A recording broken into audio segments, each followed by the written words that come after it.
may mga sakit na tao, kapatiran natin na humihingi ng prayer, ipag-pray po natin sila agad-agad kasi gano'n nga po yung puso ng ating Panginoon eh. Hindi para, alam niyo yun, nakakaranas minsan yung mga kapatiran natin ng mga panghihina, hindi po para i-judge sila, i-condemn sila, di ba, siraan, parusahan, kundi talagang tayo po mismo, kung ano po yung pinakita na ating Panginoon, ginawa na ating Panginoon, ay gano'n din po tayo. Dala tayo ng healing as restoration, pray po natin yung mga kapatid natin. Ayun, kaya ito po ay talagang sa ating pag-aaral napakaganda po, no? Kasi minsan tayo nakakaranas din po tayo ng mga sakit, kahinaan, consequence ng mga kasalanan, pagrerebelde sa Diyos. Pero ang ating Panginoon po, katulad na banggit natin, ay lagi po siyang bukas po yung kanyang dalawang kamay para tanggapin po tayo kapag humingi po tayo ng kapatawaran po sa ating mga kasalanan. Kaya yun po yung talagang puso po ng ating Panginoon. So thank you Lord po. Good evening, Pastor. Yeah, salamat sa Diyos. Alam nyo, napaka, talagang, ma-fulfilled ka ng love ni Lord, ng Holy Spirit. Mapupuspos tayo kapag naunawaan natin yung puso ng Diyos para sa atin. Diba? Yung puso ng Ama, pinakita niya sa pamamagitan ni Jesus. Kaya kung ganito ang puso ng Ama, kung matutuklasan natin, makikilala natin ang Ama sa pamamagitan ng anak, alam nyo, lalo mo siyang sasambahin, lalo mo siyang mamahalin, ipagmamalaki mo yung Diyos natin. Purihin ang Panginoon sa mga aral na ito. Purihin ang Diyos at ang kanyang puso sa atin ay pag-ibig, habag at awa. Kaya salamat po sa ating mga kapatid na kasama natin, and I hope and I pray na ito'y tumatanim sa ating mga puso. Ngayon po sa pagpapatuloy, napupuspos kasi ako ng spirito.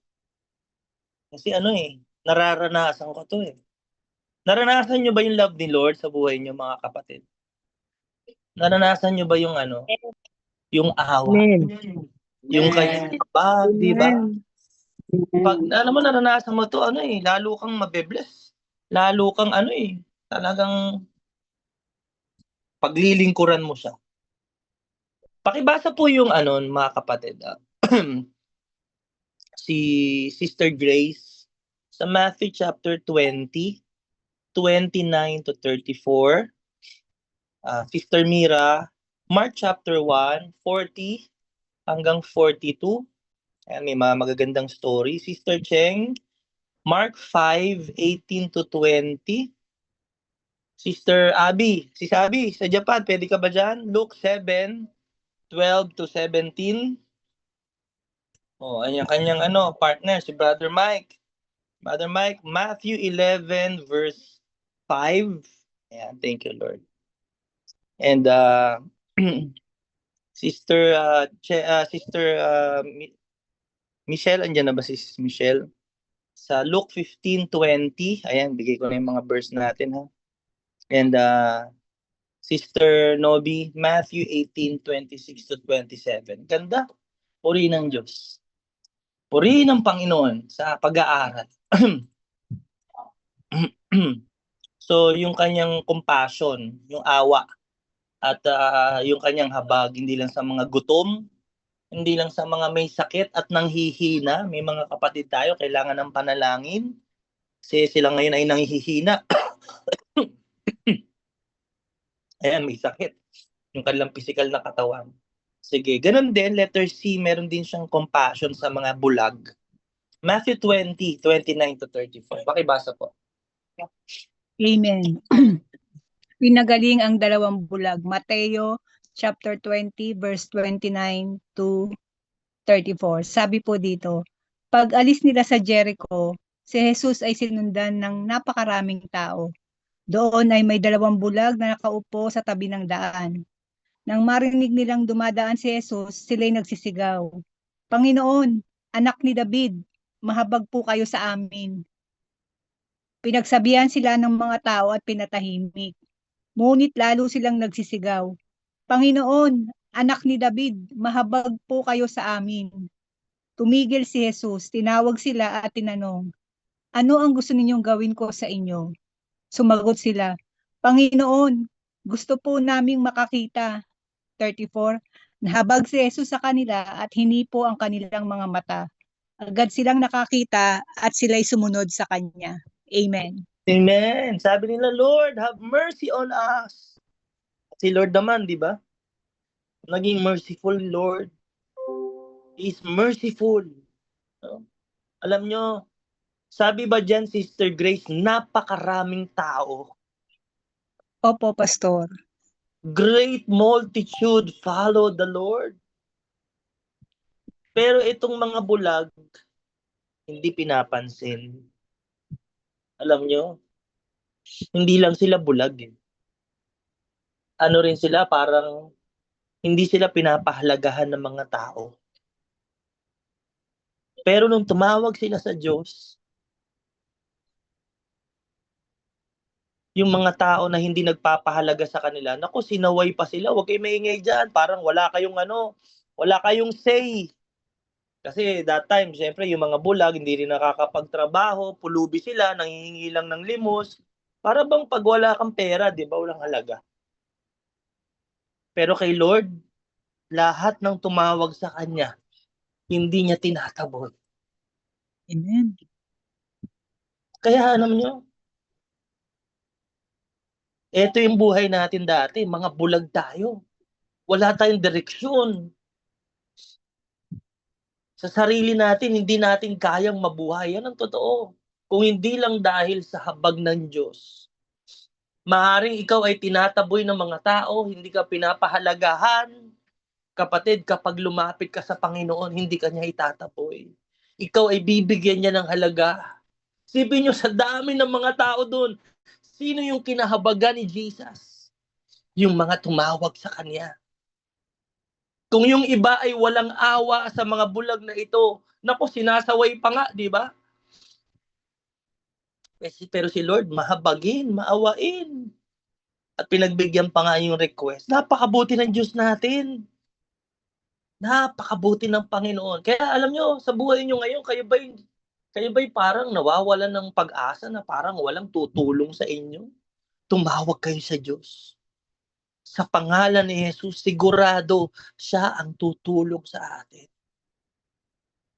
Napakabuti ng Panginoon. Mark 1:40-42. Tuloy natin. Thank you. Good evening po. Sabi po dito, ang pinamagatan pong pinagaling ni Jesus ang isang ketong.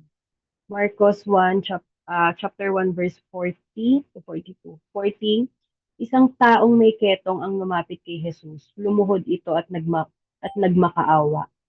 Kung nais po ninyo, ako'y inyong mapapagaling at magagawang malinis. 41, nahabag si Jesus sa ketongin, kaya't hinawakan niya ito at sinabi, Oo, nais ko, gumaling ka. 42, noon di nawala ang ketong ng lalaki at siya'y naging malinis. Amen. Wow!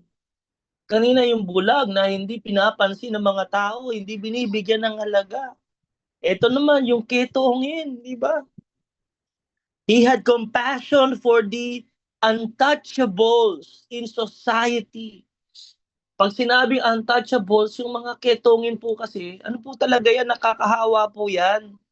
Sakit yan sa balat na hanggang kumakain ng laman, hanggang pag medyo malalim, kinakain yung buto. Kaya alam niyo po, ginagawa ng mga pamilya nila, tinataboy na sila. Inilalabas sila doon sa city walls. Kasi yung mga lugar dyan, meron pong parang malalaking gate o walls. So yung mga ketongin para hindi makahawa, tinataboy sila. Hindi sila pwedeng tumira sa loob ng bayan. Doon lang sila sa labas. Ang mga kaibigan nila, mga ketongin din. Sila lang po yung nandoon. Kasi nga, para hindi sila makahawa. Imagine niyo po yung kalagayan ng mga ketongin. Mentally, mag-isa na lang sila. Iniisip nila yung anak nila, pamilya, na hindi nila mahawakan. itinaboy sila, kinalimutan na sila. Actually, yan ay naghihintay na lang ng kamatayan, yung mga tao na yan. Sapagkat hindi rin naman sila pwedeng magtrabaho. Wala na silang malapitan. Pero meron silang narinig ng pangalan na mahabagin, maawain ang pangalan ni Jesus. Lumapit yung ketongin kay Jesus. Alam niyo po, yung salita na lumapit, ano po yan eh, hindi siya dapat lumapit. Ang mga ketongin, kapag may nakitang tao na papalapit, ang kakailangan nilang gawin, sisigaw po sila, unclean, unclean. Yan yung context niyan. Dapat sisigaw sila ng marumi, marumi. So yung mga tao, tatakip sila ng ilong, mabibigyan sila ng warning, mga ilang meters. Dapat yung kanilang layo. Pero dito mga kapatid, hindi siya sumigaw, hindi siya lumayo. May something na naranasan niya na pag lumapit siya rito sa Panginoong Jesucristo, tatanggapin siya kahit ano paman ang kanyang kalagayan. Nagpatiluhod siya sa ating Panginoon. Ang sigaw niya, hindi unclean, unclean. Ang sigaw niya, if you are willing, Lord, you can make me clean. Kita niyo yung humility. Di ba si Jesus pag nagpapagaling, may mga pagkakataon na hindi niya na kailangang gumawa ng putik. Sasabihin niya lang magaling na, di ba? Pag nagpapagaling siya. Alam niyo, pwede niyang sabihin dito, sige, magaling ka na. Gaya nung sa Luke chapter 17. Naalala niyo yun yung 10 ketongin? Sige nga, pakibasa nga, Sister Mira. Punta tayo saglit sa Luke 17. Luke 7. 10,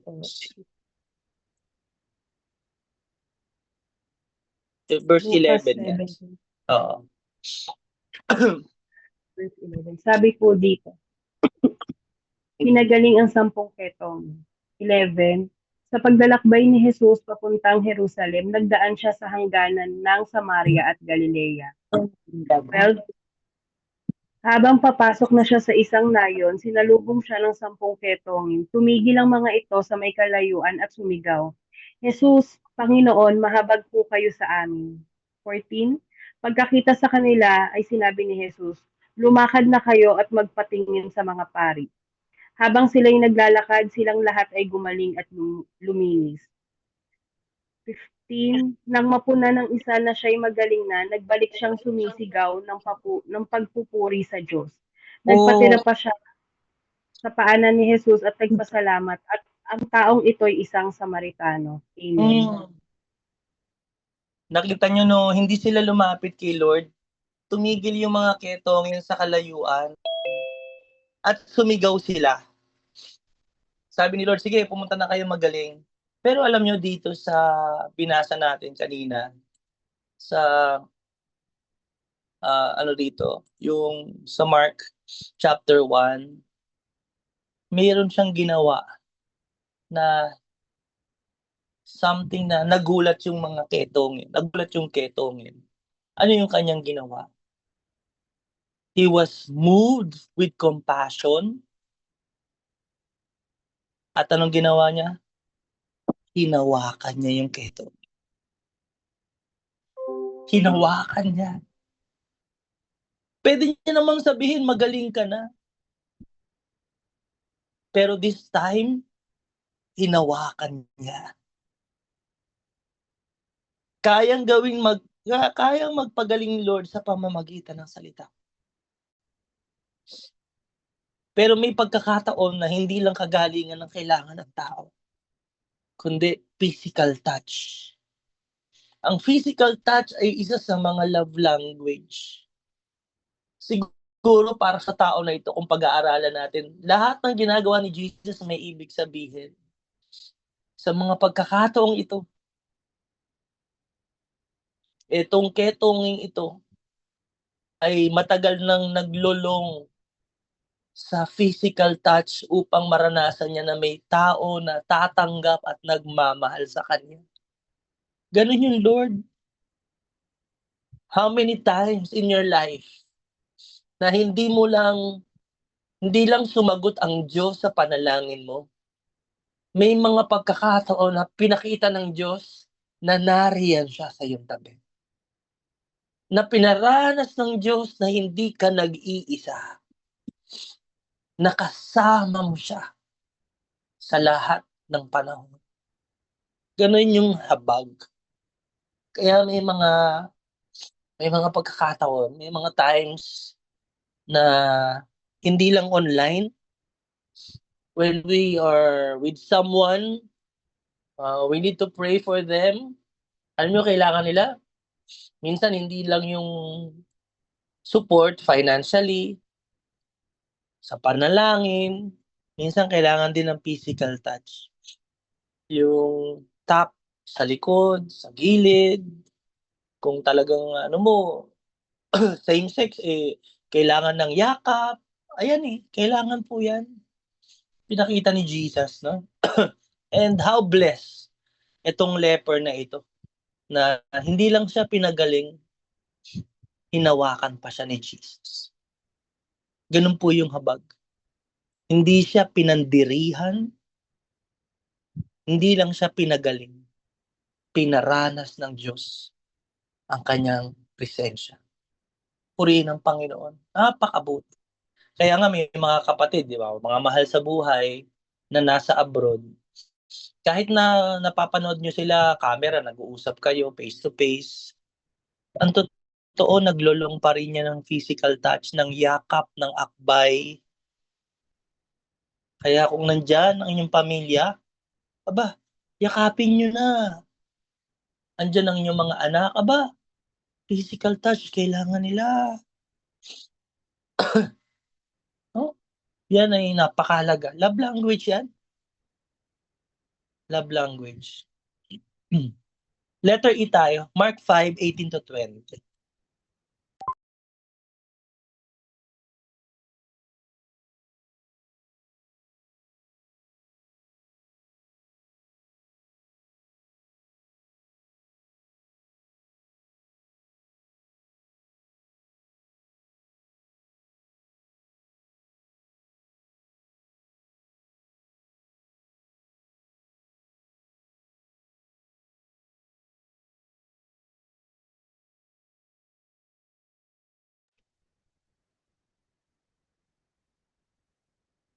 Lord. Amen. Praise God. Ito pong Mark chapter 5, isang tao na sinasapian ng 3,000 hanggang 5,000 demonyo. Legion. Alam niyo yung storya na yan? Pag binasa niyo yan, dahil malakas nga, maraming sapi hindi lang isa, dalawa. 1,000 ang demonyo na nasa kanya. Yung kadena, napuputol niya kahit itali siya, malakas yun. Ano pa? Nakatira siya sa dilim, sigaw ng sigaw, umaatungol, natatakot yung mga tao. Sinusugatan niya yung kanyang sarili, hopeless. Wala na, hindi na nakatira sa sementeryo. Hindi na nakikitaan ng pag-asa. Alam niyo, yung Mark chapter 5, bago i-meet ni Jesus yung tao na yan, na sinasapian,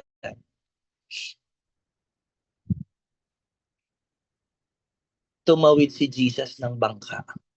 Ay, ng lawa. Galing sila sa pagpapakain ng 5,000 mga tao. Yung mga lalaki, feeding of 5,000.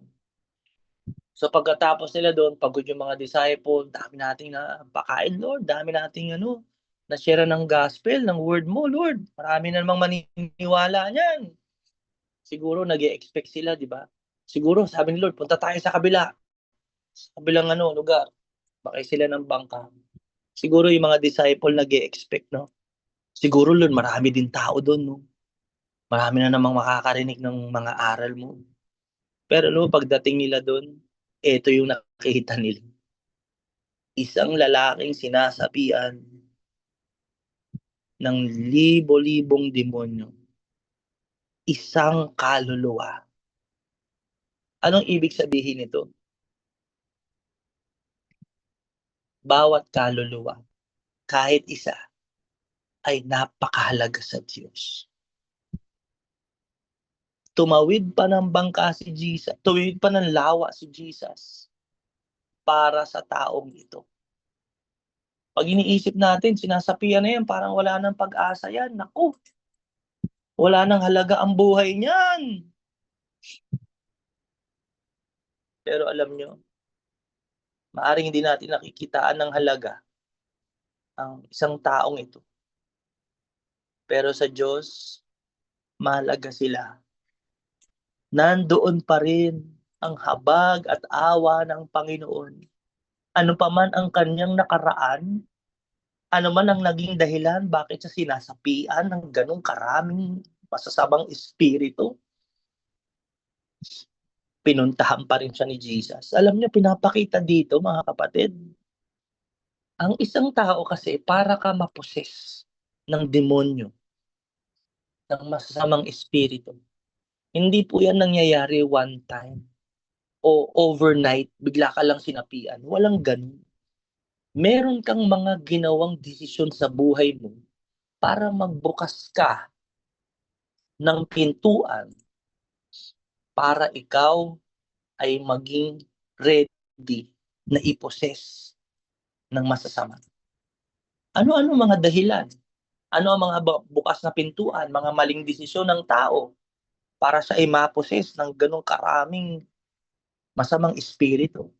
Pwede sigurong sa kanyang mga pamumuhay, nabuhay siya sa kasamaan, nilustay niya ang kanyang sarili, ang kanyang katawan sa kasamaan, nakipaglaro siya sa mga masasamang espiritu. Paano? Yung mga black magic na yan, mga pagkoconsult sa espiritu,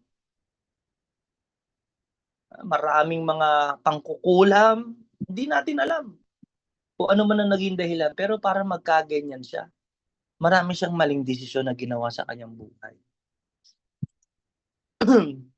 Pero gayon pa man,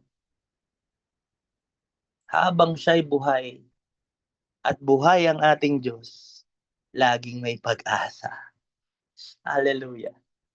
Laging may pag-asa. Hindi kailanman nawawalan ng pag-asa ang isang taong buhay habang siya'y nabubuhay pa. Sapagkat may Diyos na buhay na pwedeng siya'y magkaroon ng pagkakatagpo. At sa pagkakatagpo na yun, doon magkaroon ng pagbabago ang kanyang buhay. Kaya pag sinasabing demon possessed, sino yung mga taong naiisip natin? Mga kamag-anak mong napakasama ng ugali? Mga taong, alam niyo yun, grabe ang kasalanan, mga bisyo, droga, magdodroga, alam mo yun? Alam niyo, pag nagkaroon ng pagkakatagpo sa Diyos yan, mahabagin ng Diyos, kaya silang baguhin ng Panginoon kung sila'y luluhod at magsisisi sa kanilang mga kasalanan. Kaya alam niyo mga kapatid, kung ang Panginoon ay mahabagin, pinapakita dito isang kaluluwa, tumawid ng lawa ang Diyos. Sumakay pa ng bangka para i-meet itong tao na ito. Huwag po nating hatulan ang mga tao na hindi na sila magbabago. Taas natin sa Diyos, Lord, ang panalangin ko, makilala kanyang lubusan. Isuko niya ang buhay niya sa iyo. Talikuran niya ang kanyang kasalanan. Panginoon, dalangin ko po na pagsisihan niya ang kanyang kasalanan. Walang kasalanan na hindi kayang patawarin ng Panginoon. Lahat ng mga kamalian natin sa buhay, lahat ng karumihan, gaano man kaitim ang ating kasalanan, kaya niyang paputiin tulad ng niebe. Isaiah chapter 1. Dahil ang kanyang banal na dugo ay makapangyarihan para sa pagpapatawad ng ating kasalanan. Kaya lahat ng tao, kapatid, may pag-asa. Kung ang Diyos, si Kristo, ay tatanggapin nila sa kanilang buhay, Susuko ang kanilang sarili at pagsisiyan ng kanilang kasalanan. Talikuran ang kanilang kasalanan. He had compassion for the demon-possessed. Luke chapter 7, verse 12 hanggang 17. Thank you, Lord. Lucas chapter 7 verse 12 to 17. Verse 12. Nang malapit na siya sa pintuan ng bayan, may isang lalaking namatay na dala ng mga tao patungo sa libingan. Ito ay kaisa-isang anak na lalaki ng isang biyuda. Napakaraming tao mula sa bayan ang sumama upang makipaglibing. Verse 13. Nahabag ang Panginoon nang kanyang makita ang ina ng namatay kaya't sinabi niya rito, "Huwag kang umiyak." Verse 14. Nilapitan niya at hinipo ang kabaong at tumigil ang mga may pasa nito. Sinabi niya, "Binata, sinasabi ko sa iyo, bumangon ka." Verse 15. Bumangon ang patay at nagsalita at siya'y binigay ni Jesus sa kanyang ina. Verse 16. Natakot ang lahat at sila'y nagpuri sa Diyos. Sabi nila, dumating sa atin ang isang dakilang propeta. Dinalaw ng Diyos ang kanyang bayan. Verse 17. At kumalat sa buong Judea at sa palibot na lupain ang balitang ito tungkol sa ginawa ni Jesus. Amen. Praise God. He had compassion for the grieving, sa mga nagluluksa, sa mga nagdadalamhati. Ang Diyos ay mahabagin, maawain. Paano niya ipinakita ito? Sa Pilipinas, mga kapatid, siguro naranasan na nating lahat yan. Nagka-traffic tayo kasi may patay, di ba? May patay, merong ililibing. Mabagal yung prosesyon ng patay eh. Siyempre, wala namang patay na mabilis yung eh. So, ganun din po sa kanila. Pag ang isang tao ay namatay at papunta na sa libingan, ililibing, kailangan mong paunahin yun. Hihinto ang lahat para magbigay daan doon sa patay para sa libing siya. Yun ay bahagi ng kultura, paggalang, pakikiramay sa mga namatayan. Si Jesus, malapit na siya dun sa gate. Nung nakasalubong niya yung patay, sabi ng Bible, ang kanya pong nanay ay biyuda na. Alam niyo yung biyuda sa Bible, wala na pong nagpo-provide sa kanya, hindi rin siya pwede magtrabaho. Wala na siyang asawa. Meron siyang anak na lalaki na pwedeng magtrabaho sa kanya, kaso namatay. So, ibig sabihin, wala na rin talaga. Wala na magpo-provide, aasa na lang to sa limos. Hindi siya pwede magtrabaho. So, itong babae na ito, mga kapatid, sobrang matindi ang kanyang pinagdaanan. Kalunos-lunos. Wala nang pag-asa. Pero alam niyo, ang Panginoong Hesukristo, dapat hihinto siya eh. Yun ang kultura. Yun ang pagrespeto, paggalang. Paunahin nyo, bibigyan yung daan, yung patay. Pero alam mo ginawa ni Lord? Hindi siya huminto eh. Hindi siya huminto. Nilapitan niya yung kabaong. Grabe to mga kapatid. Pag binasa niya, ang daming insight niya. Nilapitan niya yung kabaong. Hindi siya nagbigay, hindi niya pinauna yung patay. Hinawakan niya yung kabaong. Alam niyo, bawal hawakan yung kabaong. Magiging marumi ka din. So yung mga tao nagulat, naku, di marumi na rin si Jesus. Pero hindi. Sa kanyang kapangyarihan na buhay yung anak na namatay. Sabi ng Panginoon, He had compassion for her. Sabi niya, do not weep. Sabi niya, young man, I say to you, arise. So nabuhay nga po yung patay. At yun nga, natakot yung mga tao. Ibinalik ni Jesus yung anak doon sa nanay. Ang ating Panginoong Hesukristo ay nagmamalasakit. Siya din yung ating comforter, nagbibigay aliw sa tuwing tayo nalulungkot at nagdadalamhati. Pero sa istorya na ito, Dapat mauuna yung patay, pero hindi nauna yung patay. Hinarang ni Jesus yung patay para ipakita sa atin na kahit humarap ka sa kamatayan, hindi kailanman magtatagumpay ang kamatayan kapag si Jesus ay nasa iyong buhay. Hallelujah. Ang kamatayan ay walang kapangyarihan sa kanya. Si Jesus ay hindi magbibigay daan sa kamatayan. Siya ay magbibigay daan saan? Sa buhay na walang hanggan. Hallelujah. Ang ganda nito. Naturo ko na to sa sa Pudapari. Lahat sa kultura nila, paunahin niyo yung patay. Padaanin niyo yung patay. Pero hindi. Nung nandun si Jesus, hindi pwedeng mauna yung patay. Sapagkat nandito ang bumubuhay sa mga patay. When He says, I am the resurrection and the life.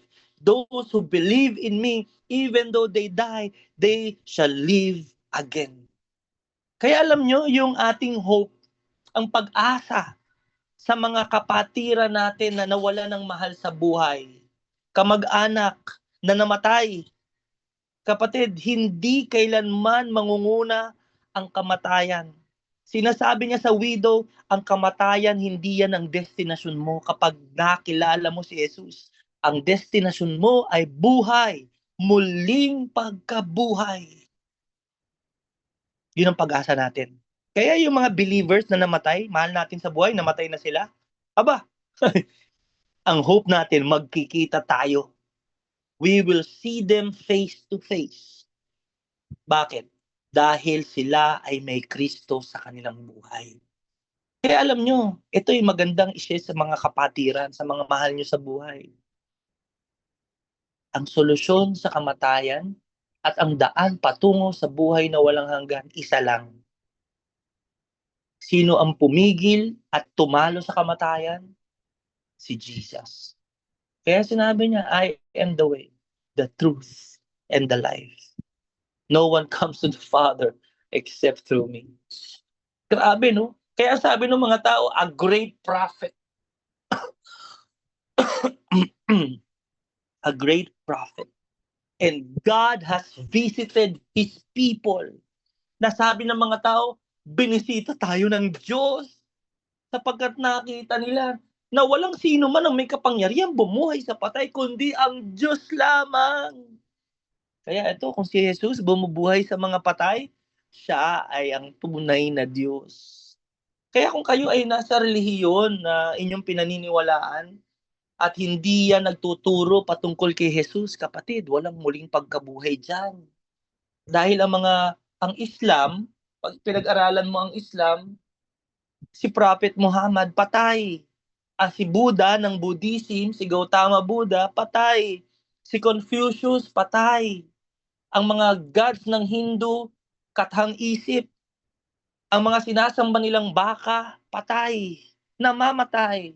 Pero sa Kristyanismo, the central figure in Christianity, the Lord Jesus Christ, He died, yes. He was crucified.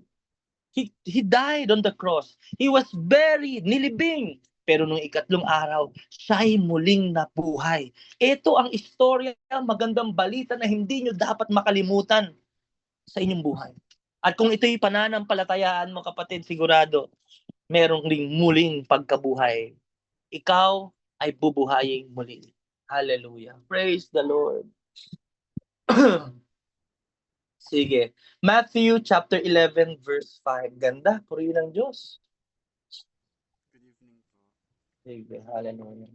Matthew, Pakibasa, kapatid. Matthew 11 verse 5. The blind receive sight. Sinong reader natin? Thank you, Lord.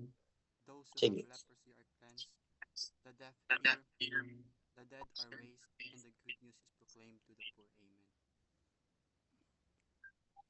Thank you, Lord. Medyo mahina lang, Brother Mike, ha? Opo. Hmm. Medyo lolo po yung mic po, Pastor. Sabi dito ni Jesus, di ba? Go and tell John. Sinong John the Baptist? Which you hear and see, the blind and see, The lame walk, the lepers are cleansed, and the deaf hear. The dead are raised up, and the poor have the gospel preached to them. Alam nyo, ang Diyos, may habag at awa rin siya saan? Sa mga mahihirap, sa mga nagdaraho, sa mga naghihikahos. Pero hindi riches ang binigay niya sa mga poor. Di ba anong kailangan ng may ketong? Malinis sa kanyang karumihan. Anong kailangan ng bulag? Makakita. Binigay ni Lord yun.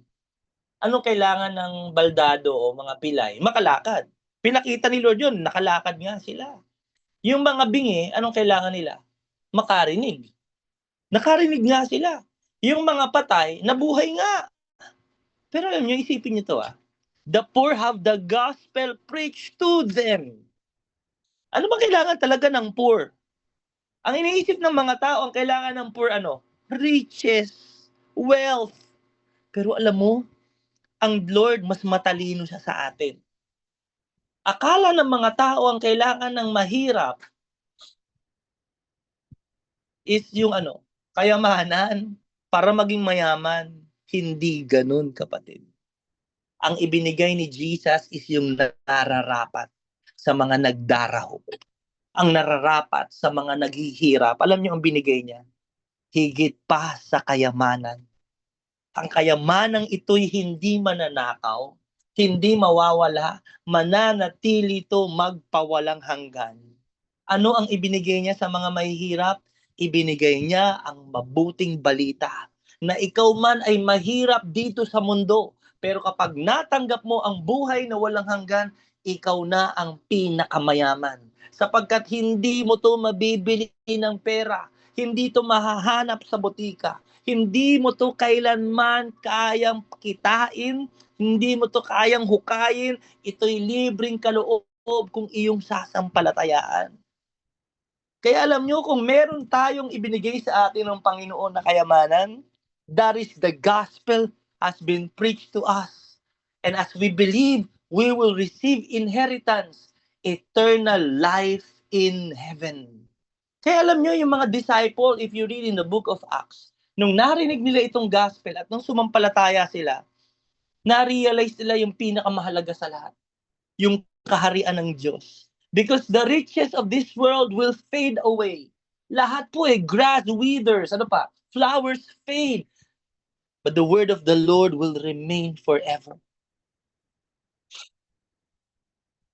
Kahit napakayaman ng tao, lahat gagawin niya para mabuhay ng mahaba. Para saan? Ma-enjoy niya yung kanyang kayamanan. Hindi ko sinasabi or dinidemonize masama maging mayaman. Mali po yun. Gusto ni Lord, mabless din tayo at pinayaman na nga yung iba ni Lord Ang yaman nyo na nga Binless na nga tayo ni Lord di ba? Pinayaman tayo ng Panginoon. Hindi ko sinasabing masama yun. Pero sinasabi dito ng Panginoon Jesucristo, ibinigay niya yung nararapat at mas kailangan na mga mahihirap. Ano po yun? Hindi pera. Alam niyo kung ano? Kaharian niya. Yung kanyang magandang balita. Na ang buhay natin dito, kahit mamatay ka rito na mahirap ka, kapatid, merong buhay na walang hanggan. Sa langit, walang mahirap. Lahat ng pangangailangan mo, puno. Hindi mo na kailangan bumili. Lahat ng yon provided ng Diyos natin sa langit. Tahanan mo, pagkain mo, lahat ng kailangan ng tao para makaranas ng buhay na ganap at kasiya-siya, ibinigay na ng Panginoon. Dagihin na yun para sa atin. Hindi na rin, kasi alam nyo, kahit mahirap, di ba, o maraming pera, mamamatay din, nagkakasakit din. Sa langit, walang sakit. Walang kamatayan, walang lungkot, walang iiyak. Wala na yung mga wala na yung luha, mga bagay na nagpapaiyak sa atin. Siguro yung luha mo na ngayon sobra kang lungkot, kapatid. Ang hirap ng buhay mo dahil sa mga problema at pagsubok, kapatid. Ang kailangan mo yung magandang balita. Magandang balita ng Panginoong Jesucristo. At kapag natanggap nyo, kapatid, ikaw na yung pinakamayaman. Kaya sabi ko sa inyo mayamang-mayaman tayo Ako mayaman ako. Si tatay ko nandun na. May mga bahay ako dun sa langit Mayaman din ba kayo? Amen. Amen. Ano lang tayo, turista lang tayo dito. Aalis din tayo, iwanan natin lahat. May naghihintay na kayamanan sa atin. Hello? Kaya wag niyo masyadong mahalin yung kayamanan dito sa lupa. Oo, praise God, gamitin natin para mapalalo pa tayo mag-invest sa kaharian ng Diyos. Iiwanan niyo lahat yan. Sabi ng Lord, gold and silver is mine. Iiwanan mo yan. Kahit ipalagay pa sa kabaong mo, huhukayin din nila yan. May nag-joke nga dyan, di ba? May mag-asawa. Sabi nung asawa niyang lalaki, yaman eh. Gusto ko lahat ng kayamanan ko. Hindi ko papamana sa'yo, sabi ng asawa niyang babae. Sige, walang problema. Ganun kita kamahal. Talaga. Sige, pag namatay ako, malapit na siyang mamatay. Ilagay mo lahat sa kabaong ko, lahat ng kayamanan ko, lahat ng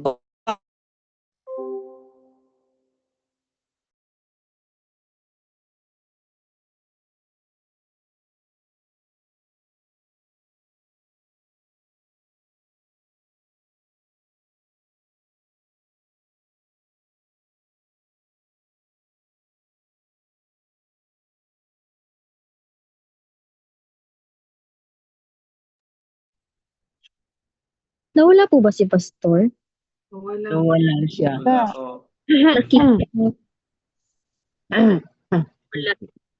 Nawala yata ang signal.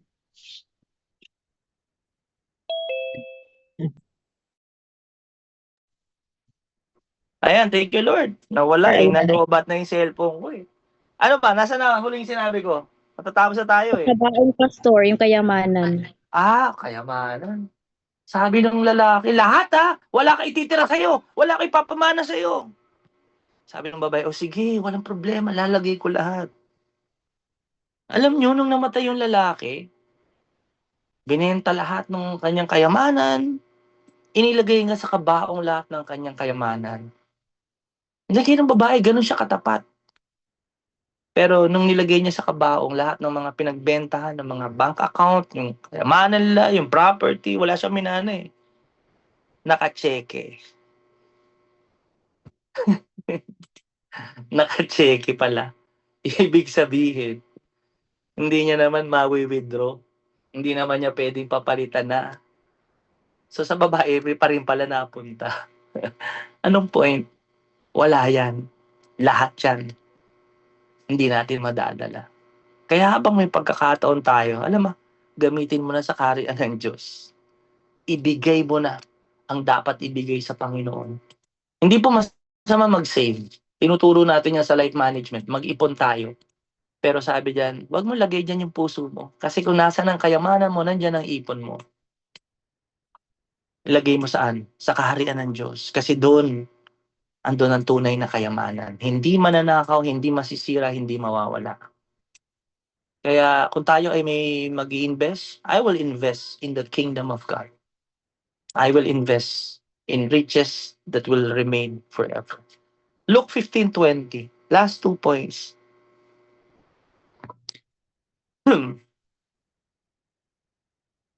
Sige. Sinong reader natin? Sa Luke 15:20. Ay, wait lang po. Nawala po.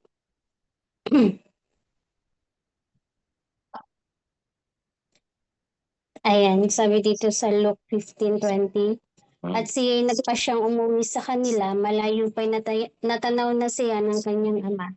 At dahil sa matinding awa ay patakbo siya sinalubong, niyakap at hinalikan. Amen. Grabe. Yung prodigal son, di ba? Alam niyo yung istorya. Kinuha niya na yung mana, buhay pa yung tatay niya. Nilustay niya lumayas siya doon sa bahay niya. Lumayas talaga. Grabe, no? Ang sama. Napakasama talaga nun, kapatid. Sama-sama, no? Yung kayamanan na pinaghirapan ng tatay niya, nilustay niya saan? Sa makasalanang pamumuhay. ABS-CBN niyan. Ano yan? Alak, babae, sigarilyo, ano pa? Cabaret, beer house, nightclub. So, lahat ng yan, talagang doon niya. Kaso naubos naghihirap siya. Nawala na rin siya ng mga kaibigan. Halos kainin niya na yung pagkain ng baboy. Pero bumalik siya sa Diyos Ay, bumalik doon sa kanyang tatay. Pero yun yung habang pabalik pa rin siya. Kumbaga kung ikaw yung tatay, 'di ba, patatawarin niyo pa rin ba? Maawa ba kayo dun sa anak? Tayo mga Pilipino, 'di ba, kung may experience niyo ito, maiinis ba kayo pagbalik? "Oh, ang kapal mo, babalik ka pa dito?" 'Di ba, wala ka na. Tanggal ka na sa pamilya, kinuha mo na yung mana mo. Naturally, ito yung mga puwedeng maging reaksyon ng tao. Pero nung sinabi ito ni Jesus, the parable of the prodigal son, ipinapakita dito na ang Diyos hindi tulad ng tao mag-isip. Ang Diyos hindi tulad ng tao mag-react. Yes, ang Diyos nagkatawang tao sa pamamagitan ni Jesucristo. Diyos na nagkatawang tao, pero iba siya. Siya'y Diyos na punong-puno ng habag at awa. Kaya maaring hindi tayo yung masyadong mahabagin, maawain. Maaring puno tayo ng galit, suklam o nasusuklam tayo sa mga taong ganyan. Natural yun yung ating emotional response sa mga ganyang mga tao, di ba? Nagpakasasa sila doon, tapos nung wala na sila, babalik sila dito. Minsan may ganun, di ba? Kung isipin natin, ba, oo nga, no? Gusto na nating hatulan, pero alam nyo ang Diyos, yung tatay mismo ang tumakbo patungo dun sa anak. Malayo pa lang, niyakap niya yung kanyang anak. Nagpaliwanag yung anak nagsisi siya, Ama, patawarin mo ako, nagkasala ako sa Diyos at sa iyo. Huwag mo na akong tawaging anak, gawin mo na lang ako, alipin mo dahil sa kasalanan ko. Nagrepent siya, tinanggap niya, inamin niya na makasalanan siya. Pero nung ginawa ng ama, niyakap siya. Sa kanyang karumihan, sa kanyang kasalanan, niyakap siya. Hindi ba't ganyan ang Diyos natin? Na kahit napakarami natin pagkakasala, pagkukulang sa Kanya, sa pagkakataon na nagsisikat, lumapit ka na, nung balik ka sa Diyos, kahit 30 years, 20 years kang tumalikod sa Diyos, tapos nakilala mo si Jesus, lumapit ka, tatanggapin ka ni Jesus. Yayakapin ka ng Panginoon ng Kanyang awa ng habag. Ganon ang Diyos natin, mga kapatid. Siya na ang bahala. Binigyan pa nga ng singsing, binigyan pa ng damit, binigyan pa ng sandals, ni-restore yung kanyang pagiging anak at nag-celebrate pa nga. Pero dun sa celebration, may namatay. Namatay yung pinaka-the best. Alam nyo kung ano yung namatay? Kailangan may pagmagbayad dun sa ginawa mo. Kaya magse-celebrate tayo. Kailangan i-ready yung the best na handa. At yung namatay, si Kristo para sa ating mga kasalanan. We can celebrate now that we're going to heaven because someone sacrificed himself for us to be accepted and to pay the penalty of our sins. Hindi naman kinansel ng Diyos yung kasalanan ng tao. Ang Diyos ay matuwid na hukom, judge. Kailangang may maparusahan para sa ating kasalanan. Hindi niya kinansel yun. May tumanggap ng parusa. Si Lord. Si Jesus.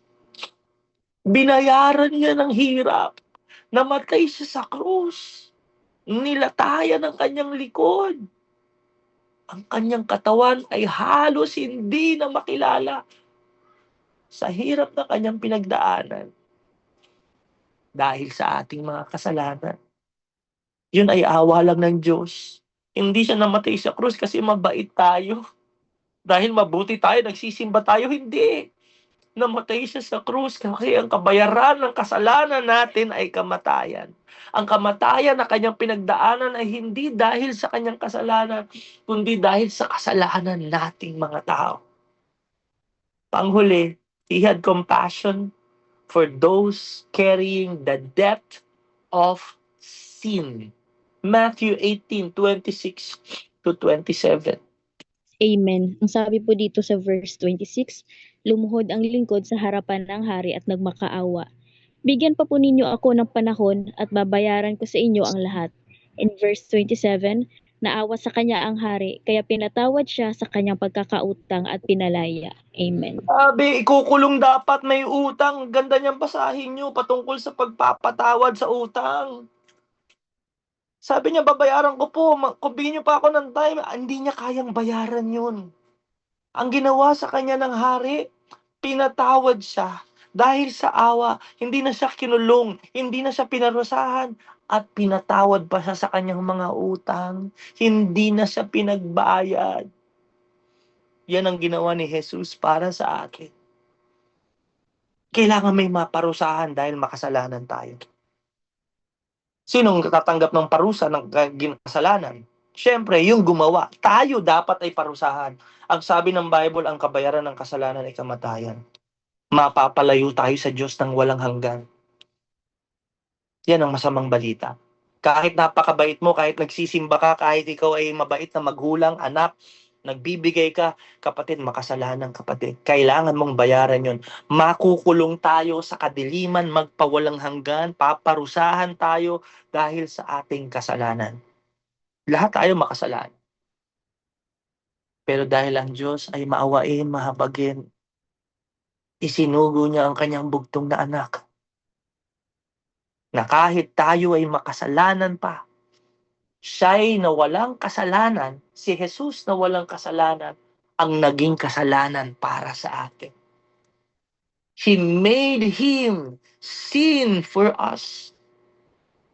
Siya ang tumanggap. Kaya ang nasabi nga ni Jesucristo, nung siya'y nasa krus, binitbit niya ang kasalanan ng sanlibutan.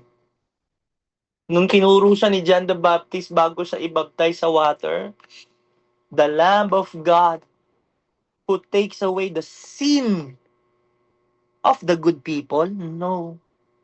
The sin of the world. Siya po yung kordero, tupa na iaalay para sa kasalanan ng sanlibutan. Binayaran niya yun. Hindi dahil deserve natin. Hindi dahil mabait ka. Hindi. Kundi dahil siya'y maawain at mahabagin at punong-puno ng pag-ibig sa atin, na ayaw niya tayong malayo sa Kanya sa walang hanggan at masunog sa dagat-dagatang apoy. Dahil sa Kanyang dakilang pag-ibig, siya ang namatay sa krus para sa atin. At nung ikatlong araw, siya'y muling nabuhay. At ang lahat ng sasampalataya sa Kanya, kahit humarap sa kamatayan, magkakaroon ng buhay na walang hanggan. Iyan ang magandang balita na ating narinig. At kung ating sasampalatayaan, kung hihingi tayo ng tawad sa Diyos, kung pagsisisihan natin ang ating mga kasalanan, matatanggap natin ang buhay na walang hanggan. Kaya manalangin po tayo mga kapatid.